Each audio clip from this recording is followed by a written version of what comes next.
स्वागत है आप लोग का अपने टू चैनल द एजुकेशन एरा 2.0 में। इटली का एकीकरण देखिए 19वीं शताब्दी के पूर्वार्ध में इटली में 13 राज्य थे। मतलब आप लोग से ऑब्जेक्टिव भी और सब्जेक्टिव भी बनेगा, पूछेगा कि 19वीं सदी के पूर्वार्ध में इटली में कितने राज्य थे, तो 13। ठीक है। इटली के एकीकरण का जनक जोसेफ मेजनी को माना जाता है। यानी जो इटली का एकीकरण थे वो किसने किया था, तो जोसेफ मेजनी, और इनका पूरा नाम था जोसेफ मेजनी। ठीक है। मेजनी का जन्म जेनेवा में हुआ था। क्या हुआ था जी? मेजनी का जन्म जेनेवा में हुआ था। ठीक है। इसको अच्छा से कॉपी पर बना ले, बहुत इंपॉर्टेंट है। ठीक है। पहला 19वीं शताब्दी में पूर्वार्ध में इटली में 13 राज्य थे। दूसरा, इटली के एकीकरण का ना किसने किया था, तो मेजनी ने। इनका जन्म जेनेवा में हुआ था। इटली के एकीकरण में सबसे बड़ा बाधा ऑस्ट्रिया था। पूछता है ऑब्जेक्टिव में कि इटली के एकीकरण में सबसे बड़ा बाधा किस देश का था, तो ऑस्ट्रिया। अगला है कि इटली के एकीकरण में सार्डिनिया पिटमोंट राज्य में अगुवाई की थी। मतलब अगुवाई करने का मतलब है ना, मतलब इटली के एकीकरण में है ना, सार्डिनिया पिटमोंट राज्य ने अगुवाई की थी। मतलब किसके खिलाफ में, तो ऑस्ट्रिया के खिलाफ में। ठीक है। जो अगला दिया है कि इटली की समस्या को काउंट काबर ने अंतर्राष्ट्रीय समस्या बना दिया था। जो इटली का एकीकरण की समस्या था वो पूरे विश्व में काउंट काबर ने, है ना, देखिए लिखा है ना, अंतर्राष्ट्रीय समस्या बना दिया था। ठीक है। चलिए अगला हम आप लोग को दिया है कि इटली के एकीकरण की तलवार गैरिबाल्डी को कहा जाता है। मतलब इटली का जो एकीकरण का तलवार है वो किसका श्रेय जाता है, गैरिबाल्डी को। ठीक है। इनके बारे में मतलब सबका बारे है ना, सबके बारे में हम लोग जीवनी पढ़ेंगे। ठीक है। काउंट काबर का, गैरिबाल्डी का, है ना, बात आप लोग को बात है। अगला आप में दिया है, ध्यान समझिएगा, अगला आप लोग में दिया है कि इटली के एकीकरण का श्रेय मेजनी, काउंट काबर और गैरिबाल्डी को दिया जाता है। इन तीनों ने मिलकर इटली के एकीकरण का पूरा श्रेय किया। ठीक है। कौन कौन? मेजनी, काउंट काबर और गैरिबाल्डी ने मिलकर। ठीक है। अगला में दिया है कि यंग इटली की स्थापना 1831 ईस्वी में जोसेफ मेजनी ने की थी। यानी पूछता है कि यंग इटली की स्थापना कब हुआ था, तो 1831 में। किसने किया था, तो मेजनी ने यंग इटली की स्थापना किए थे। ठीक है। गैरिबाल्डी लाल कुर्ती के नाम से जाना जाता है। यानी लाल कुर्ती नाम से सेना का गठन किसने किया था, तो गैरिबाल्डी को। पूछता है कि लाल कुर्ती का सेना का गठन किसने किया था, तो गैरिबाल्डी। ठीक है। चलिए अगले में आप लोगों को दिया है कि कार्बोनरी सोसाइटी का संस्थापक गिबर्टी था। कौन था जी? गिबर्टी। कार्बोनरी सोसाइटी का संस्थापक गिबर्टी को, है ना, जाना जाता है। विक्टर एनुअल सार्डिनिया का शासक था। ये भी आता है क्वेश्चन कि विक्टर एनुअल थे वो कहाँ के शासक थे, तो ये सार्डिनिया के शासक थे। ठीक है। चलिए अगले में आप लोग को दिया है कि इटली के एकीकरण की शुरुआत लombardy और सार्डिनिया राज्यों के मेल से हुई थी। मतलब जो इटली के एकीकरण की शुरुआत हुई थी जब ये लombardy और सार्डिनिया राज्य आपस में मेल का मतलब क्या था, मिलना। जब ये दोनों मिले थे तभी इटली के एकीकरण की शुरुआत हुई थी।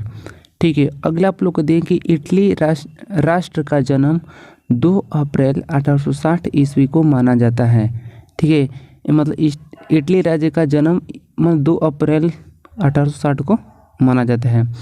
1871 ईस्वी में रोम को संयुक्त इटली की राजधानी घोषित किया गया था। ये देखो सबसे इम्पोर्टेंट क्वेश्चन है कि 1871 में संयुक्त राष्ट्र इटली का राजधानी घोषित किया गया था, है ना, किसको, तो रोम को। 1871 में संयुक्त इटली का राजधानी घोषित किया गया था, रोम को। ठीक है। चलिए अगला, यदि समाज में क्रांति लानी हो तो क्रांति का नेतृत्व नवयुवकों के हाथ में दे दो। यह कथन मेजनी का है। किसका जी? मेजनी का। यदि समाज में क्रांति लाना चाहते हो तो क्रांति का नेतृत्व नवयुवकों के हाथ में दे दो, है ना, यह कथन मेजनी का है। इटली का एकीकरण 1871 में काउंट काबर ने किया था। देखो आगे ना, इटली का एकीकरण 1871 में काउंट काबर ने किया था। ये आप लोग का बहुत इंपॉर्टेंट, कई बार पूछ चुका है बिहार बोर्ड में ऑब्जेक्टिव क्वेश्चन कि इटली का एकीकरण का किसने किया था, तो काउंट काबर ने। कब किया था, तो 1871 में किए थे। ठीक है, अगला, इटली की एकता का जन्मदाता नेपोलियन था, है ना। जन्मदाता पूछे तो जन्मदाता पूछेगा तो नेपोलियन, एकीकरण पूछेगा तो काउंट काबू। ठीक है, ये बात आप लोग को याद रखिएगा। अब हम लोग चलते हैं, है ना, अब हम लोग पढ़ेंगे जर्मनी का एकीकरण। ये आप लोग का इटली का था, अब हम लोग पढ़ेंगे जर्मनी का एकीकरण। ठीक है, चलिए, जर्मनी का एकीकरण बिस्मार्क ने किया। मतलब देखो पहले ही आ गया कि पूछता है कि जर्मनी का एकीकरण किसने किया था, तो बिस्मार्क। किसने जी, बिस्मार्क ने किया था। बिस्मार्क प्रूसिया के शासक विलियम प्रथम का प्रधानमंत्री था। पहला ऑब्जेक्टिव कि इटली का एकीकरण, जर्मनी का एकीकरण किसने किया था, बिस्मार्क। बिस्मार्क कहाँ का शासक था, तो विलियम प्रथम का प्रधानमंत्री था, है ना। देखो लिखा है विलियम प्रूसिया की शासक, बिस्मार्क प्रूसिया के शासक विलियम प्रथम का प्रधानमंत्री था। ठीक है, चलिए अगला में देखिए जर्मनी का सबसे शक्तिशाली राज्य कौन था, तो प्रूसिया था। मतलब जितने भी जर्मनी थे ना, जर्मनी राज्य का सबसे शक्तिशाली राज्य प्रूसिया को माना जाता था। ठीक है, ये सबसे शक्तिशाली था। बिस्मार्क जर्मनी का एकीकरण प्रूसिया के नेतृत्व में चाहता था, क्योंकि ये शक्तिशाली था।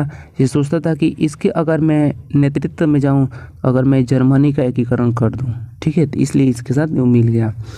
विलियम को जर्मन संघ के सम्राट का ताज 8 फरवरी 1871 ईस्वी को पहनाया गया था। ठीक है, विलियम को जर्मन संघ के सम्राट का ताज 8 फरवरी 1871 ईस्वी को पहनाया गया। ठीक है, अगला, बिस्मार्क को सबसे अधिक भय फ्रांस से था। मतलब भय का मतलब समझ, डर। बिस्मार्क को किससे डर था, फ्रांस से था। ठीक है, ओके, जर्मनी में राष्ट्रीयता का संदेशवाहक नेपोलियन बोनापार्ट को माना जाता था। ठीक है, जर्मनी के राष्ट्रीयता का संदेशवाहक, मतलब संदेशवाहक का मतलब समझ रहे ना, संदेश मतलब संदेश को पहुंचाना। तो जर्मनी में राष्ट्रीयता का संदेश पहुंचाने वाला व्यक्ति का नाम था नेपोलियन बोनापार्ट। ठीक है, चलिए आगे आप लोग को दिया है जर्मनी के आर्थिक राष्ट्रवाद का पिता, है ना, फ्रेडरिक लिस्ट को माना जाता है। ठीक है, जर्मनी की जो आर्थिक राष्ट्रवाद के पिता है, ये फ्रेडरिक लिस्ट को माना जाता है। अगला, जर्मनी राष्ट्रीय सभा को डायट के नाम से जाना जाता था। यह फ्रैंकफर्ट में होती थी। ठीक है, जो जर्मनी राष्ट्रीय सभा को डायट के नाम से जाना जाता था, यह, है ना, फ्रैंकफर्ट में हुई थी। अगला लोग दिया है कि 1815 ईस्वी से 1850 ईस्वी के बीच जर्मन साम्राज्य का ऑस्ट्रिया आधिपत्य था। ठीक है, और देखो ये क्वेश्चन भी बहुत बार आ चुका है कि ऑस्ट्रिया का चांसलर कौन था, तो मेटरनिक था। कौन था जी, मेटरनिक ऑस्ट्रिया का चांसलर था। बहुत इंपॉर्टेंट ऑब्जेक्टिव क्वेश्चन है। आगे, एकीकृत जर्मन राष्ट्र के निर्माण में राके, बोमर, लसर इत्यादि दार्शनिकों ने महत्वपूर्ण भूमिका निभाई थी। ठीक है, मतलब जितने भी एकीकरण हुआ था, उनका जो जर्मन राष्ट्र का निर्माण हुआ था, ये सब राके, बोमर, लसर ने महत्वपूर्ण भूमिका निभाई थी। फ्रैंकफर्ट संविधान सभा का गठन 1848 ईस्वी में हुआ था। जो फ्रैंकफर्ट का संविधान बना था, गठन किया गया था, ये मई 1848 ईस्वी को। विलियम प्रथम के शासनकाल में प्रूसिया का रक्षा मंत्री वान रोल एवं सेनापति वान माल्टिक था। आता है कि जब विलियम प्रथम के शासनकाल में रक्षा मंत्री कौन था, तो रक्षा मंत्री थे वान रोल एवं सेनापति कौन था, तो वान माल्टिक था। ठीक है, चलिए अगला आप लोग को दिया है कि एकीकृत जर्मन राष्ट्र के निर्माण में राके, बोमर, लसर इत्यादि दार्शनिकों ने महत्वपूर्ण भूमिका निभाई। ठीक है, ये तो हो ही गया था। फ्रैंकफर्ट का संधि ये भी हो गया था, यहाँ तक हो गया था, यहाँ से पढ़ना है ना। सितंबर 1862 ईस्वी को बिस्मार्क का प्रूसिया का चांसलर बनाया गया। ये भी बहुत इंपॉर्टेंट है कि बिस्मार्क को प्रूसिया का चांसलर कब बनाया गया, तो 23 सितंबर 1862 ईस्वी को। बिस्मार्क का जन्म 1 अप्रैल 1815 ईस्वी को ब्रेडनबर्ग में हुआ था। कहाँ हुआ था जी? ब्रेडनबर्ग में हुआ था 1 अप्रैल 1815 को। विलियम प्रथम ने बिस्मार्क को बाजीगर कहा था, है ना। बाजीगर, विलियम प्रथम ने किसको बाजीगर कहा था? तो बिस्मार्क को, है ना। ये भी क्वेश्चन उल्टा आ सकता है। सेरेजोवा के युद्ध में 1866 ईस्वी में ऑस्ट्रिया ने प्रुसिया के आगे आत्मसमर्पण कर दिया था। ठीक है, जब सेरेवा का युद्ध हुआ था तो उस समय जो ऑस्ट्रिया ने प्रुसिया के आगे आत्मसमर्पण कर कि भाई मैं हार चुका हूँ, समर्पण कर दिया। ठीक है, आगे आप लोग को दिया है कि 23 अगस्त 1866 ईस्वी के प्राग संधि के तहत ऑस्ट्रिया जर्मन संघ में शामिल हो गया था। ठीक है, मतलब जो ऑस्ट्रिया था वो जर्मन संघ में शामिल 23 अगस्त 1866 ईस्वी को हुआ था।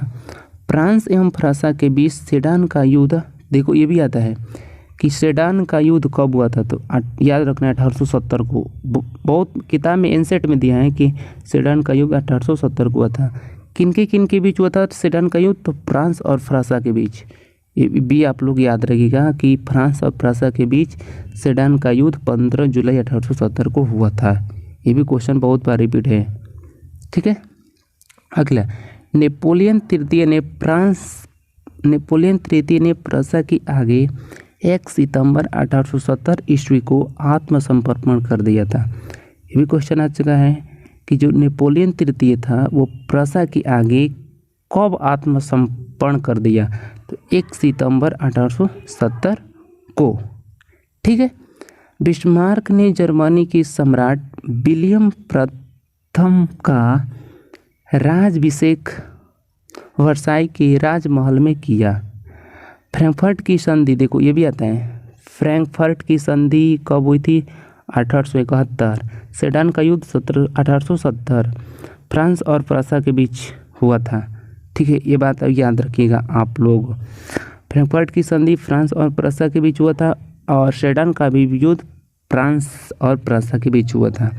सेडान के युद्ध के बाद जर्मनी का एकीकरण संभव हुआ। जब सेडान का युद्ध 1870 ईस्वी में हुआ था उसी समय जर्मनी का एकीकरण संभव हो चुका था। ठीक है, तो हमने आज आपको इस वीडियो में जर्मनी के एकीकरण और इटली के एकीकरण के बारे में बताया। कल हम लोग पढ़ेंगे मेजनी, काउंट काबूर और गैरिबाल्डी के बारे में। ठीक है दोस्त, आज के लिए इतना ही। मिलते हैं नेक्स्ट वीडियो में, तब तक के लिए जय Hind and thanks for watching. अगर चैनल पर नए हैं तो चैनल को सब्सक्राइब, लाइक, कमेंट कर दीजिए। आपको ये वीडियो कैसा लगा आप अपना राय कमेंट में बताइएगा। दोस्तों को खूब शेयर कीजिएगा। आज चलिए मिलते हैं नेक्स्ट वीडियो में।